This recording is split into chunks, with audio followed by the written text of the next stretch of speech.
Good afternoon, and welcome back to another episode of Hot Wheels Chat. If you're looking for a place where a collector unboxes and talks about his collection, you have found the right place. Today, we're going to be talking about number 87 in the Hot Wheels Team Transport, which is a 1961 Chevy Impala 409 on a Horizon hauler. So, without further ado, let's get this one out of the way and get the unboxed one for everybody to take a look at. So the number 87, 1961 Chevy Impala is liveried out in the Dino Don Nicholson team livery that he had from 61 to 62 in the Chevy Impala, and it's being carried by the Horizon hauler.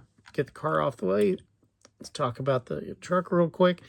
Overall, great tampos. Talk about Mr. Stock Eliminator from 1961 to 1962. The cross flags, which is a well understood Chevy logo that gets associated quite a bit with Corvette. The base of the hauler, sorry, not the base, but the deck of the hauler is great. Got the straps molded in. Truck overall looks really good. And I like the fact that it's got clear glass. I talk about that a lot, but getting to see a little bit of the interior detail is nice.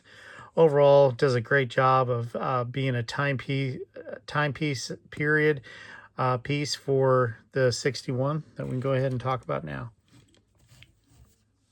So the 1961 Chevy Impala 409W motor was obviously a great motor for Dino Don to be able to compete with. He had been competing previously with 348 cubic inch motors in Chevrolets, and then in 61 when the 409 cubic inch W motor came out, he had great success. Obviously, if he was the stock eliminator champion for 61 and 62.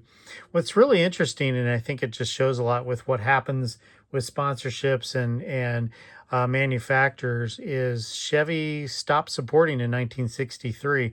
And so a long time Chevy driver, motor builder, and race winner transitioned over to first Mercury, and then his real successful time period, and he was very successful throughout his career.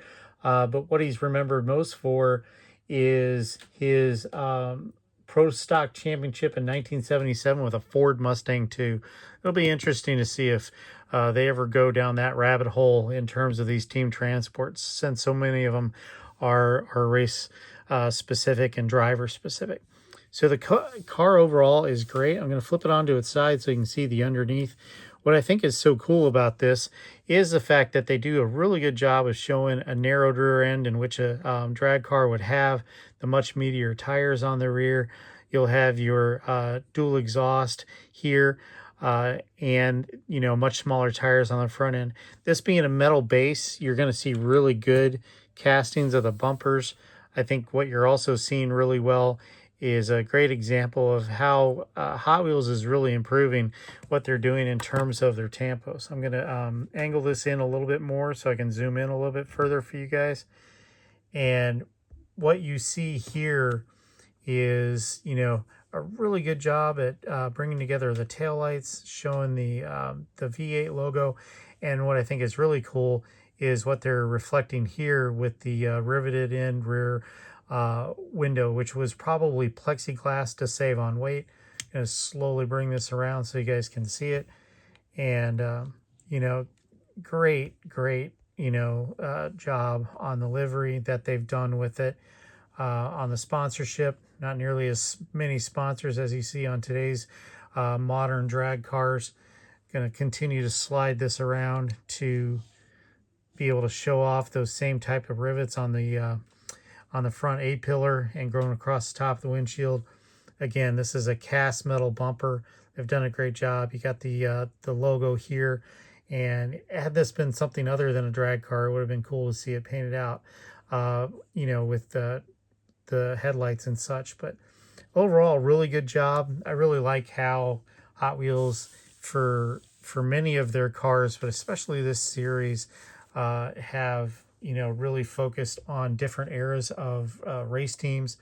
I think what would have been really cool on this one, had they wanted to go down that rabbit hole, you see Maisto do it sometimes, and with others, is they there was a photo on the dynodon.com page from his Impala era where this is being towed on a single automobile flatbed trailer by a 55 Chevy, or at least it looks like a 55 shoebox to me.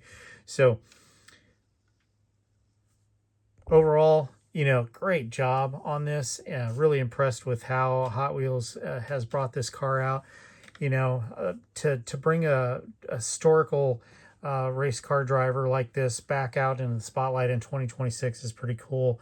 And I hope his family is happy with what they've done with this, and think they've done a great job. If you like this video, please take the opportunity to like, and if you like the videos that I've done and haven't subscribed, go ahead and subscribe. It helps me build this hobby out and to continue bringing my collection to the internet. Thanks, and have a great day.